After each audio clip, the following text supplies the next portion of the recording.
He looks at Tyler, who's holding our 6-month-old. He looks at my mother-in-law and father-in-law.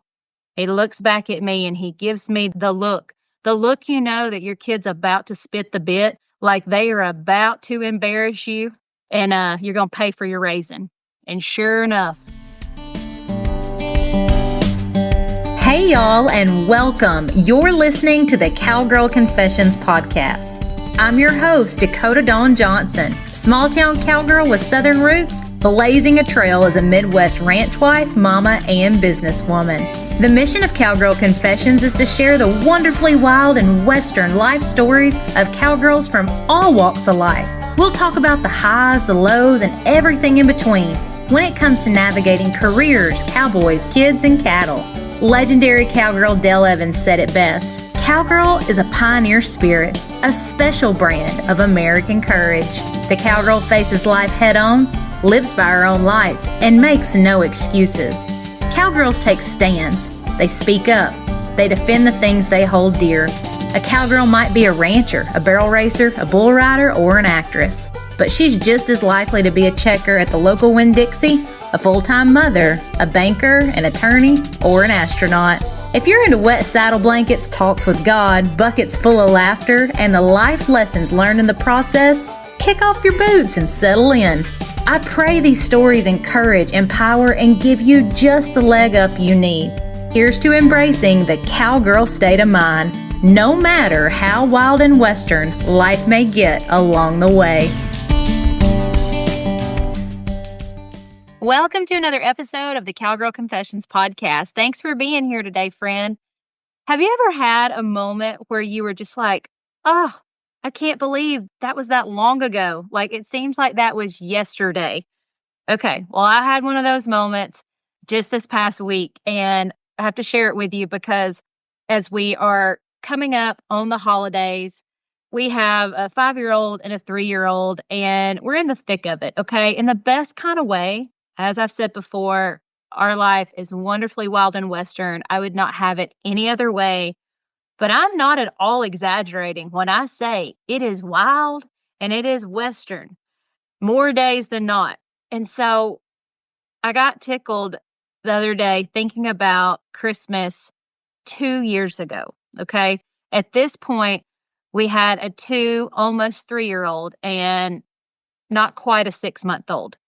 And so at our church, the only service that there's typically not like a nursery childcare provided is on Christmas Eve, okay?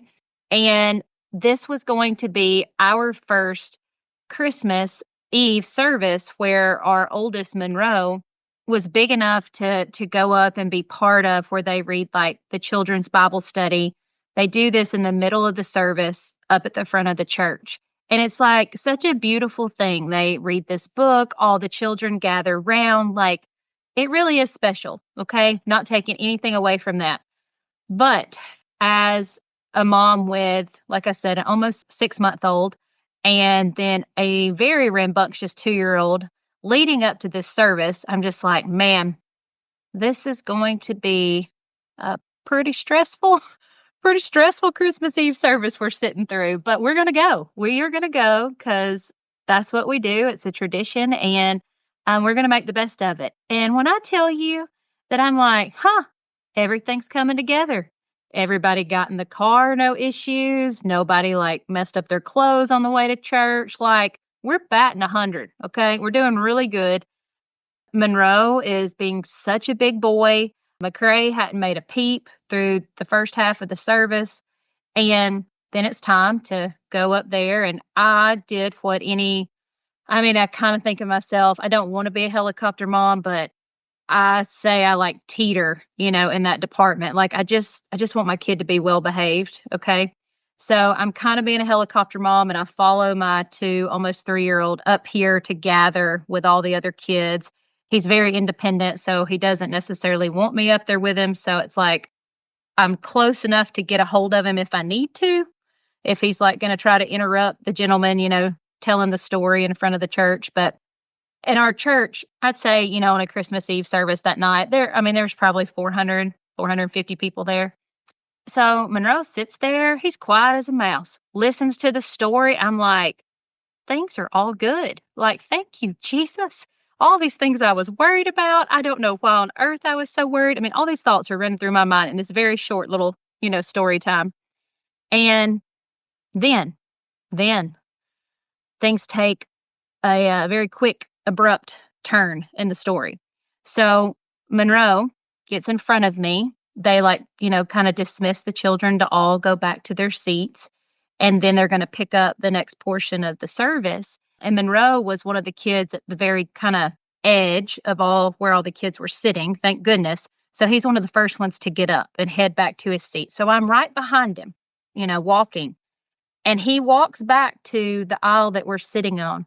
And he looks at Tyler, who's holding our 6-month-old. He looks at my mother-in-law and father-in-law. He looks back at me and he gives me the look that your kid's about to spit the bit, like they are about to embarrass you and you're going to pay for your raising. And sure enough, Monroe takes off through the church. He starts running up and down the different rows of chairs, like I'm talking about through this congregation of 400 plus people. And all the other kids are still trying to get back to their seats. So it's a little bit like when you're at a rodeo and the calf scramble ends and you're trying to find your kid and they're all trying to get out. Okay. If you've not been to a rodeo before, I urge you, go to a rodeo, watch the calf scramble. It's worth whatever you pay for your ticket just to go watch that. When it comes to shopping, I love to shop small, and supporting business owners who are also cowgirls is even better. High Call Outfitters, located in Great Bend, Kansas, is owned and operated by my mentor and cowgirl friend, Julie Miller. Being immersed in the Western lifestyle herself, Julie has a unique understanding of cowboy and cowgirl needs, both in and out of the arena. High Call's curated collection of apparel and footwear focuses on bringing fit, function, and fashion together so you can look and feel your best. From corporate cowgirl looks that will have everyone in the office asking, "Where did you get your outfit?" to rodeo-ready attire that equips you with extra confidence as you back in the box to every occasion in between. You're sure to find something special for everyone on your list at High Call Outfitters. Visit their website at highcalloutfitters.com or stop by their beautiful brick and mortar location if you're ever traveling through Great Bend, Kansas. Remember, friend, High Call has it all. So this is the scenario. So my mother-in-law hops up and she goes towards the back of the church.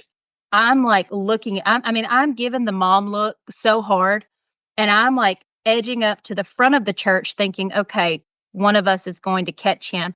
And he does manage to like dip and dive and go up and down these aisles to where even like at one point I made eye contact with another lady in our church that like knows Monroe well. He was like just out of her reach. Like she went to grab him for us. And then she just looks at me and it's like the silent smile nod, like, go get him. So pretty soon Monroe sees my mother-in-law and she's like walking very calmly, but the walk down the aisle, the fast walk to grab him.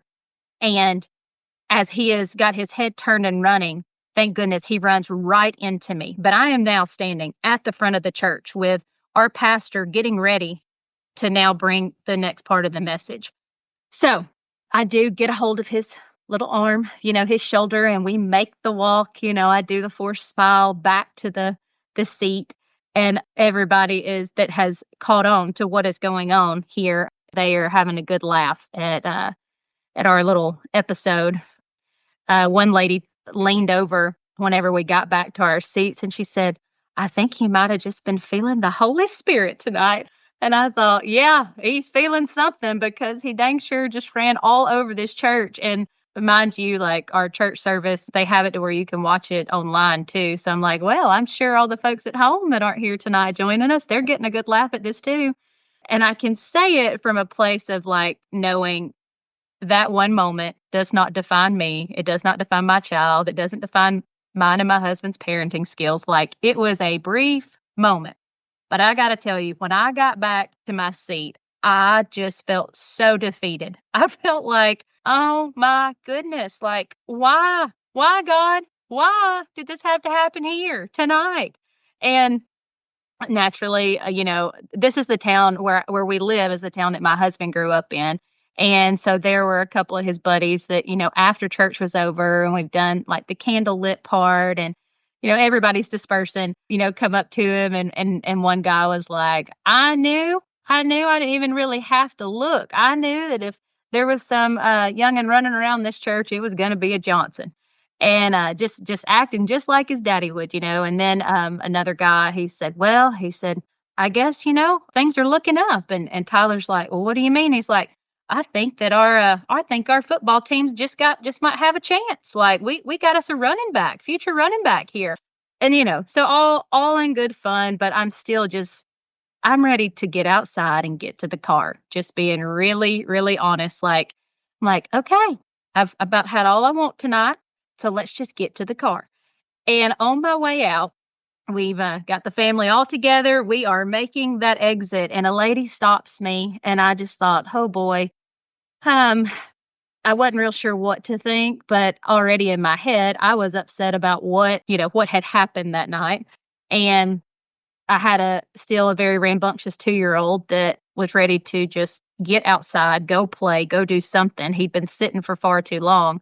And this lady that I didn't know very well, still don't know her very well, but she came up to me and she said, I just want you to know the holidays are really hard for me. And I haven't laughed that hard in a really long time. And and I thought, oh goodness, how do I respond to this? So I said, I just kind of stood there and I looked at her and she just like she was holding my arm as she said it. She just squeezed my arm. And I said, well, I'm so glad that we could bring you a little bit of joy tonight. And she squeezed my arm again one more time and then we parted ways. And it just got me thinking that I needed to share that with you because here's the thing.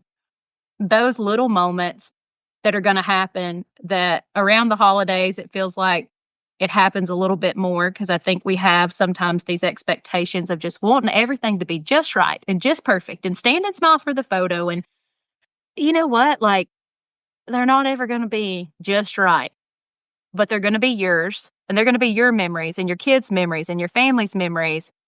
And that's special.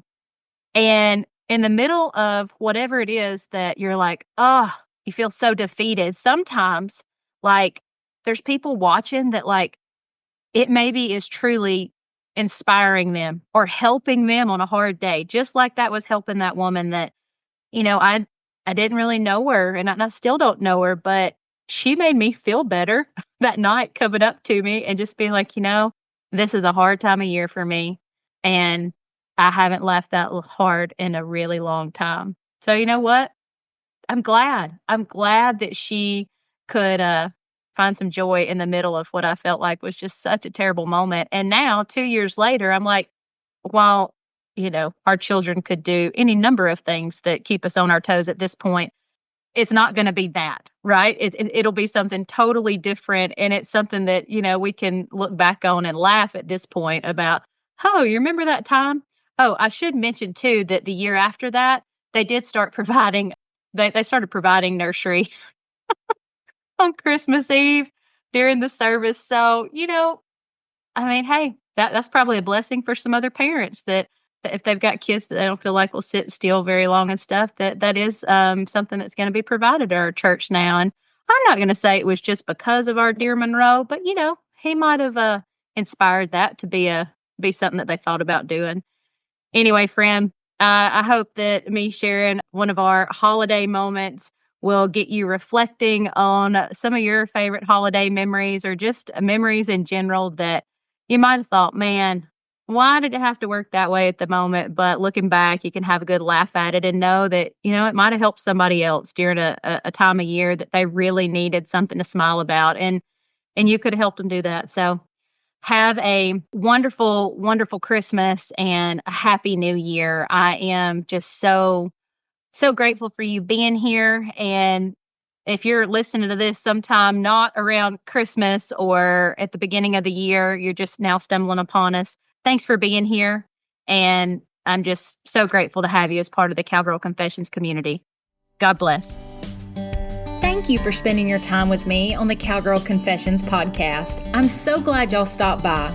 If you could take a moment to share this episode and tag us on social media, I'd be happier than a cowgirl in a sea of buy one, get one vintage turquoise.